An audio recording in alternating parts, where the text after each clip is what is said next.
کوئی بامعنی جملہ نہیں لکھ سکتا، یہ جانتا ہے، لیکن مجھے آنا تھا اور مجھے کچھ کہنا تھا۔ اب یہ جو کچھ بھی ہے یہ کچھ پرانی سطریں ہیں، کچھ نئی ہیں، انہیں جمع جوڑ کے لایا ہوں۔ تو یوں ہے صورتحال کہ علیم ایک سرکش، سرشور، پیکار طلب اور مردم آزار روح کا نام ہے، جو انسانوں سے الجھتی پھرتی ہے۔ اس کی زبان میں زہر ہے، اور جب وہ اپنی زبان کا زہر دوسروں کی سماعت میں گھول نہیں پاتا تو اس کی کنپٹی میں درد ہونے لگتا ہے، ایسا درد کہ جان کے لالے پڑ جائیں۔ اس کی شخصیت میں خنجر کی سی تیزی اور تلوار کی سی کاٹ ہے کہ جو بھی سامنے آیا وہ دو نیم ہوا۔ پر یہ بات کون جانتا ہے کہ وہ سامنے کا دشمن اور پیچھے کا دوست ہے؟ سامنے والا اپنے آپ کو اس سے غیر محفوظ پاتا ہے، مگر اس سے اگر کوئی غیر محفوظ ہے تو وہ خود ہے۔ وہ اپنی شہرک سے اپنا خون پیتا ہے، وہ اپنی شہرک سے اپنا خون پیتا ہے۔ کھری شخصیت اور سچی شاعری کا خوش اخلاقی سے نہیں، تہذیب نفس کھری شخصیت اور سچی شاعری خوش اخلاقی سے نہیں، تہذیب نفس سے پیدا ہوتی ہے، اور تہذیب نفس میں نفس بھی شامل ہے اور نفس کشی بھی۔ وہ یہ نقطہ سمجھ گیا ہے کہ کہاں جان سے گزرنا ہے اور کہاں جان کو آنا ہے۔ وہ یہ نقطہ سمجھ گیا ہے کہ کہاں جان سے گزرنا ہے اور کہاں جان کو آنا ہے، اور وہ یہ دونوں کام پوری تندہی سے انجام دیتا ہے۔ اپنے سینے میں خنجر اتارنے والا ہاتھ خود اسی کا ہاتھ تھا کہ وہ یہ حق بھلا کسی دوسرے کو دینے والا کب ہے۔ اور میں سوچتا ہوں کہ وہ حساب کتنا سخت تھا جو اس نے لمحہ لمحہ اپنے آپ سے لیا۔ وہ ایک ایسا شخص ہے جس نے اپنے آپ کو کبھی کوئی رعایت نہیں دی۔ اس نے اپنے آپ پر سامنے سے بھی وار کیا ہے اور پیچھے سے بھی۔ علیم نے اپنے ساتھ مجھ سے بھی خون تھکوایا ہے کہ میں اس کا یار تھا۔ پشکن نے اپنے شاعر سے جو بات کہی تھی وہی بات میں علیم سے کہتا ہوں، اور وہی بات وہ خود بھی اپنے شاعر سے کہتا رہا ہے۔ کوئی اقتباس شروع، کوئی اجر طلب نہ کر، اس لیے کہ تیرا اجر تیرے سوا کوئی بھی نہیں دے سکتا۔ تو خود ہی اپنے بارے میں داوری اور فیصلہ دہی کرنے والا ہے کہ تیرے بارے میں کوئی بھی تجھ سے زیادہ سختگیر نہیں ہے۔ اے مشکل طلب شاعر، کیا تو اپنے کام سے راضی ہے؟ کیا تو اپنے دل کو خرسند پاتا ہے؟ اگر ایسا ہے تو پھر بھلا اس کی کیا پرواہ ہے کہ لوگ تجھ سے دشمنی رکھتے ہیں، تجھے برا بھلا کہتے ہیں۔ احمقوں کو اس عبادت گاہ کی دہلیز پر تھوکنے بھی نہ دے، احمقوں کو اس عبادت گاہ کی دہلیز پر تھوکنے بھی نہ دے جس کی محراب میں تیرے کمال فن کی آگ شعلہ زن ہے۔ یہ مجھے ایک بات یاد آئی کہ علیم سے میرے ایک جھگڑا یہ رہا کہ یار تو ترقی پسند کیوں نہیں ہے؟ تو وہ یہ کہتا ہے کہ تو سکہ بند انداز سے سوچتا ہے، جبکہ واقعہ یہ تھا کہ جب بھی عوامی اسٹیج سجے ہیں تو علیم ہمارے ساتھ پایا گیا ہے۔ تو ایک دن مجھے بات یاد آئی، 2 برس پہلے پشکن کے حوالے سے، 2 برس پہلے میں اور صفت بھائی کہیں جا رہے تھے تو شاعروں کا ذکر تھا، تو صفت بھائی کہنے لگے کہ صاحب یہ خوب کہتا ہے علیم۔ میں صفت بھائی اب علیم کی تعریف کر رہے ہیں، تو مجھے غصہ بھی آیا، خوشی بھی ہوئی، کچھ خوشی بھی ہوئی، ملال بھی۔ یہ کیا؟ تو علیم کا معاملہ یہ ہے کہ علیم سکہ بندی سے اور لیبل لگانے سے ہمیشہ ایک مختلف شخصیت کا مدعی رہا ہے، اور وہ ہمارے کو قبیلے کا آدمی، میرا آدمی ظاہر ہے، سیدھی بات ہے۔ شاعری میں علیم کا ورود ایک فتنے کا ظہور تھا۔ اس کی ذات ایک ماجرا خیز اور پیکار طلب ذات ہے، مگر میں اسے ذات کا شاعر نہیں کہوں گا جیسا کہ شہر میں سمجھا جاتا ہے۔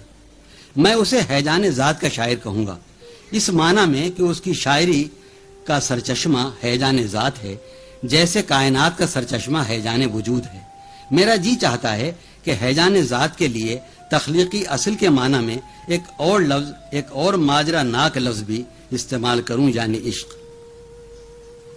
اچھا، ہیجان ذات اپنے اندر سمٹنے کا عمل نہیں ہے، بڑھنے کا عمل ہے، پھیلنے کا عمل ہے، پھیلانے کا عمل ہے، مگر اس ہیجان ذات سے جو شاعری صورت پذیر ہوئی ہے وہ ہیجانی نہیں ہے، کہ ہیجان دراصل اس کی شاعری کے وجود کی قوت ہے، صورت اور معنویت نہیں۔ اس کی شاعری صورت میں رنگ ہے اور معنی میں تلاش رنگ۔ اس کی شاعری صورت میں رنگ ہے اور معنی میں تلاش رنگ۔ یہ تلاش رنگ وصال میں فراق و فراق میں وصال کا سفر ہے۔ وہ شاعری ہی نہیں بلکہ شاعر کے اندر کا وہ شیطان بھی ہے جسے شعور کی سب سے زیادہ بدنام اور سرگرم سچائی کا استعارہ کہا جائے، اور اس کی شاعری کے سوا وہ الوہی شیطنت بھی ہے جو بطون ذات سے ماورا کی طرف ہجوم کرتی ہے۔ اور ایک نئے خیال اور نئے جمال کو اپنی گرفت میں لے کر بطون ذات کی طرف پلٹاتی ہے۔ اس عمل میں کسی مسلک، کسی نظریے یا کسی مکتبہ فکر کا حوالہ اس کے نزدیک بے معنی ہے، جبکہ میرے نزدیک بامعنی ہے۔ اس نے ایک نقطہ دریافت کیا ہے، اور وہ یہ ہے کہ ادب دعویٰ کرتا ہے، دلیلیں پیش نہیں کرتا، کہ ادب تخلیق ہے اور تخلیق خدا اور اسرائیلیوں کے خداوند یہوہ نے اپنے لیے جو کہا ہے وہ یہ ہے کہ وہ جو ہے سو ہے۔ اور علیم نے بھی ایک ایسی بات کہی ہے کہ جیسا بھی ہوں میں اپنی ہی صورت میں ہوں علیم۔ یہ جیسا بھی ہونے کا شعور اس سے کہیں بڑی جواب دہی چاہتا ہے، یہ جیسا بھی ہونے کا شعور اس سے کہیں بڑی جواب دہی چاہتا ہے جو فرد اپنی ذات سے خارج میں قبول کرتا ہے۔ اس حالت میں ہونے اور نہ ہونے کی ساری ذمہ داری خود اٹھاتا ہے۔ راستہ دکھانے والا کوئی نہیں ہے، امید دلانے والا کوئی نہیں ہے۔ انبوہ میں جان لیوا تنہائی ہے، اور اس تنہائی کو آباد کرنا خود تمہارا کام ہے۔ یہ وجود میں عدم اور عدم میں وجود کے معنی تازہ کی ایجاد ہے۔ یہ ماورائے ذات کو اپنے طور پر اپنے نفس میں خلق کرنا ہے۔ یہ ماورائے ذات کو اپنے طور پر اپنے نفس میں خلق کرنا ہے۔ اس کی معاملت ماورا یا غیر ذات سے اسی طرح کی معاملت ہے۔ اس کا عشق غیر ذات کو نفس ذات بنانے یا دیکھنے کی زخم خوردہ امنگ ہے۔ اس کا عشق غیر ذات کو نفس ذات بنانے یا دیکھنے کی زخم خوردہ امنگ ہے، اور اس کی شاعری اس امنگ کا سرخ رنگ و آہنگ ہے۔ میں تیز تو نہیں پڑھایا؟ اور اس کی شاعری اس امنگ کا سرخ رنگ اور آہنگ ہے، یوں کہ جو شے نفس یا تجربہ نفس کی سطح پر ذاتی نہیں ہے، وہ تخلیق کے مرحلے میں غیر موجود کی حیثیت رکھتی ہے۔ یوں کہ جو شے نفس یا تجربہ نفس کی سطح پر ذاتی نہیں ہے، وہ تخلیق کے مرحلے میں غیر موجود کی حیثیت رکھتی ہے، اور غیر ذاتی کو ذاتی بنائے بغیر محض نظریوں کے حوالے سے شعر کہنا غیر موجود سے منہ کالا کرنا ہے، اور غیر ذاتی کو ذاتی بنائے بغیر محض نظریوں کے حوالے سے شعر کہنا غیر موجود سے منہ کالا کرنا ہے۔ غیر ذات کو ذات بنانے کی یہ امنگ شاعر کے یہاں اس آہنگ کو صورت بخشتی ہے جسے حرف کہتے ہیں، پر یہ آہنگ شاعر کے نفس سے ایک خاص بود و باش چاہتا ہے۔ یہ بود و باش دکھوں کے موسموں کی بود و باش ہے۔ اس کے لیے موسموں کے عذابوں کی فصلیں کاٹنی پڑتی ہیں، اور صورت زخم سے آواز سننے کا سلیقہ سیکھنا پڑتا ہے، اور علیم نے یہ سلیقہ سیکھ لیا ہے۔ مجھے علیم کو دیکھ کر عرفی کا خیال آتا ہے۔ عرفی کی شخصیت کو ہمیشہ مسحوریت کے ساتھ دیکھا گیا ہے۔ عرفی کو زہر دے دیا گیا تھا اور وہ جوان مر گیا تھا۔ علیم اردو کا وہ عرفی ہے جو زہر کھا کر بھی زندہ ہے۔ ایسا ہی طرحدار، ویسا ہی تناز، ویسا ہی شفق فام، اور ویسا ہی انا پرست۔ وہ محض ایک شاعر نہیں ہے، ایک اسلوب بھی ہے۔ لفظ سے اس کی وہ معاملت ہے جو ایک قرضدار سے سود خوار قرض خواہ کی ہوتی ہے۔ لفظ سے اس کی وہ معاملت ہے جو ایک قرضدار سے سود خوار قرض خواہ کی ہوتی ہے۔ وہ لفظوں کا سود خوار ہے، اور لفظ سے ایک کے دو وصول کرتا ہے۔ اور میرے خیال میں شاعری ہے بھی ایک ایسا ہی معاملہ جس میں لفظ سے وہ کچھ وصول کر لیا جائے جس سے اس کی جیب خالی دکھائی دے۔ میں یہ بھی کہنا چاہتا ہوں کہ شعر اس کے یہاں ہنر نہیں ہے، کہ ہنر ذات کے مساوی نہیں ہوتا۔ میں یہ بھی کہنا چاہتا ہوں کہ شعر اس کے یہاں ہنر نہیں ہے، کہ ہنر ذات کے مساوی نہیں ہوتا، بلکہ شعر وہ چیز ہے جسے یونانیوں نے فضیلت سے تعبیر کیا ہے۔ اس فضیلت نے نغمگی کا لباس پہنا ہے، نغمگی جو اس کے شعر کی سب سے بڑی شناخت ہے۔ اس کی تمام غزلوں میں گائے جانے کی جو بے پناہ صلاحیت پائی جاتی ہے، وہ اس نسل کے کسی بھی شاعر کی غزلوں میں نہیں پائی جاتی۔ اس کا شعر احساس جمال کی انفرادیت پسند روح کا نغمہ ہے جو ذات اور کائنات میں آواز کا رشتہ قائم کرتا ہے۔ میں نے ہیجان ذات کے لیے ایک خاص سیاق کلام میں ابھی عشق کا لفظ استعمال کیا تھا۔ علیم اپنی بنیاد اور نہاد میں عشق، غیر مشروط اور غیر مدلل عشق کا آدمی ہے۔ اس کے نزدیک عشق کی سب سے بڑی دلیل خود عشق ہے۔ اور اس نے مجھے ہر لمحہ اور ہر نفس یہی تعلیم دی کہ اے یار عشق اختیار کر۔ یاد دارم کہ شام گاہاں کہ باد عطر بیز در ودش بود وہ ساغر میں در گردش عبید اللہ العلیم بامن گفت یارا خدارا عشق بیاموز عشق بورز گفتم یارا جگر فگارا تو عشق چه یافتی کہ مرا این اندرز می دهی جوہر ذات من عقل است و عقلا نیست مرا با عشق چیکار کار من از کار تو صاف تر است تو خداداری وہ من خدارا وہ حتی خدرا ہم ندارم غرض علیم میرا معلم عشق تھا اور میں ایک بدشوق طالب علم جب میں نے دیکھا کہ علیم کے قریب رہ کر میرے اندر بھی عشق اور خود سپاری کے جراثیم پیدا ہوتے جا رہے ہیں تو میں نے اس شہر سے فرار اختیار کیا اور یہاں سے جا کر علیم کو ایک خط لکھا. اب وہ حضرت اب آپ وہ خط سنیے. جی سنا دوں یا نہیں؟ سناؤں. جانے کب کی بات ہے، 67 کی کب. غرض علیم میرا معلم عشق تھا اور میں ایک بدشوق طالب علم جب میں نے دیکھا کہ علیم کے قریب رہ کر میرے اندر بھی عشق اور خود سپاری کے جراثیم پیدا ہوتے جا رہے ہیں تو میں نے اس شہر سے فرار اختیار کیا اور یہاں سے جا کر علیم کو ایک خط لکھا. اب وہ حضرت اب آپ وہ خط سنیے. جی سنا دوں یا نہیں؟ سناؤں. جانے کب کی بات ہے، 67 کی کب کی.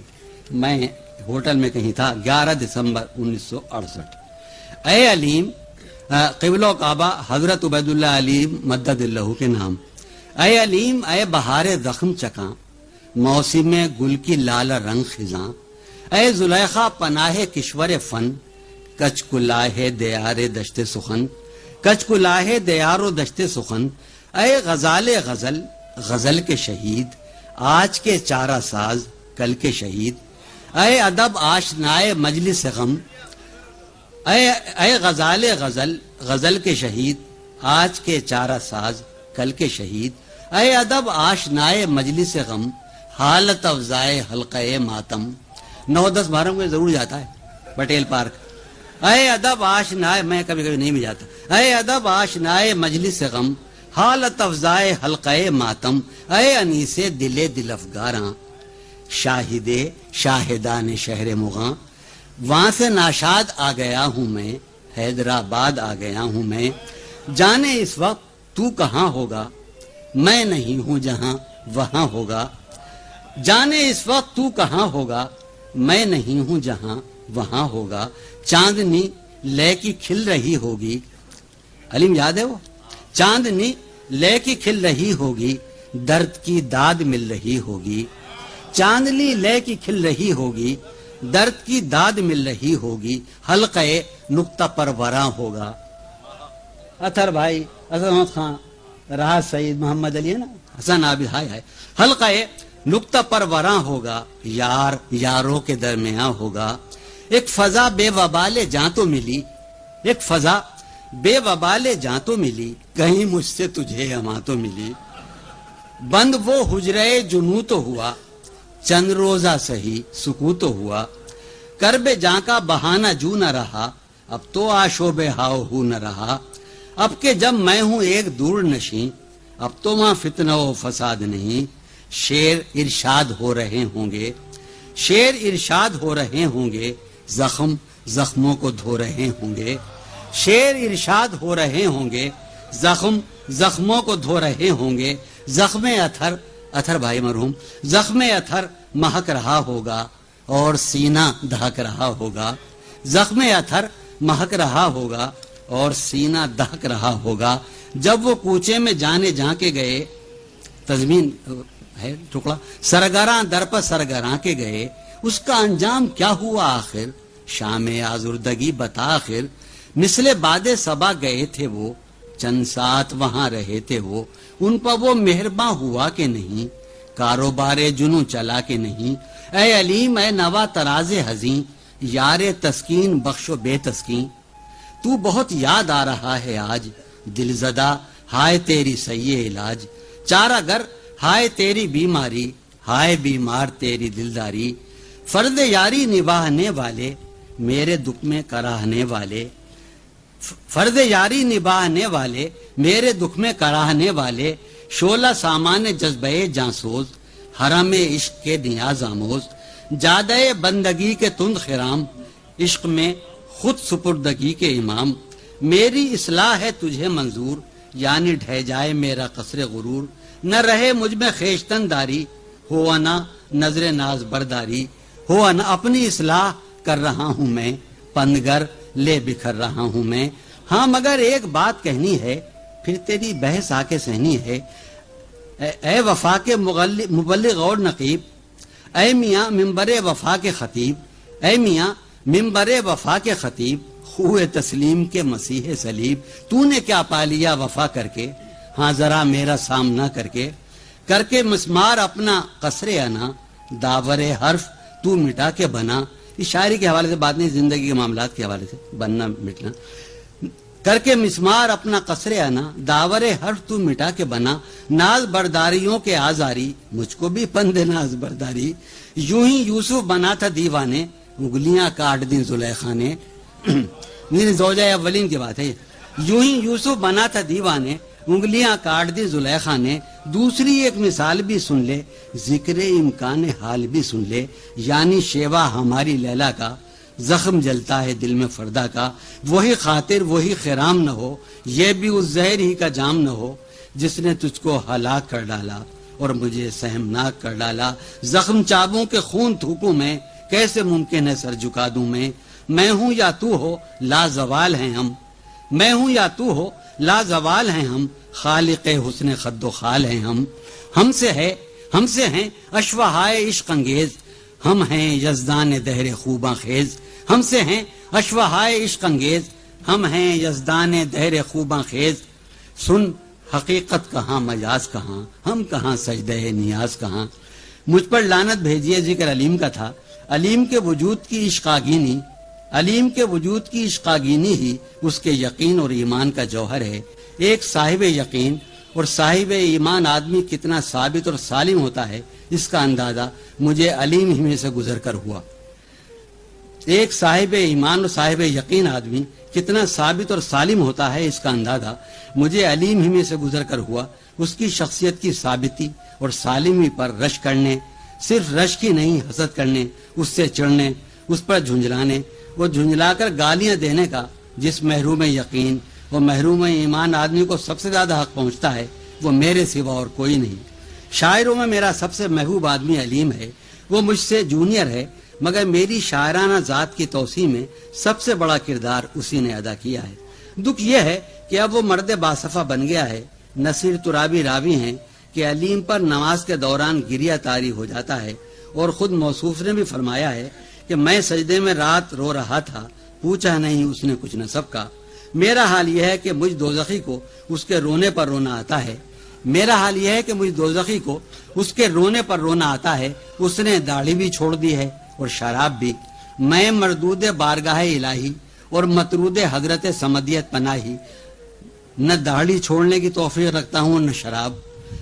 وا دریغا میں اور میرا یار جانی، ہم دونوں کتنے اجنبی ہو گئے ہیں، یار جانی لوٹ بھی آ، یار جانی لوٹ بھی آ۔